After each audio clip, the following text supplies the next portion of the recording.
বিএনপিতে যোগদান আপাতত বন্ধ, পরবর্তী নির্দেশ না দেওয়া পর্যন্ত অন্য কোনো রাজনৈতিক দলের নেতাকর্মী বা অরাজনৈতিক ব্যক্তির বিএনপিতে যোগদানের বিষয়ে নিষেধাজ্ঞা দিয়েছে দলটি।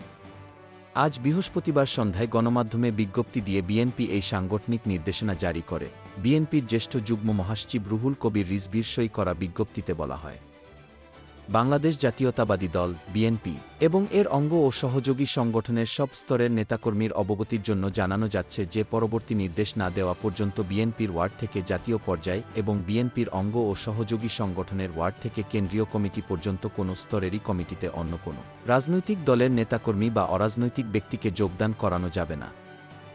এ সিদ্ধান্ত যথাযথভাবে অনুসরণ করতে বিএনপি এবং এর অঙ্গ ও সহযোগী সংগঠনের সব স্তরের নেতাকর্মীদের নির্দেশনা দেওয়া হয়। বৈষম্যবিরোধী ছাত্র আন্দোলনে যেসব ছাত্রজনতা শহীদ হয়েছেন তাদের রুহের মাগফিরাত এবং আহত ব্যক্তিদের সুস্থতা কামনা আগামীকাল শুক্রবার জুমার নামাজের পর সারা দেশে দোয়া কর্মসূচি দিয়েছে BNP. Golam Mostafa, desk report, BE news, Dhaka.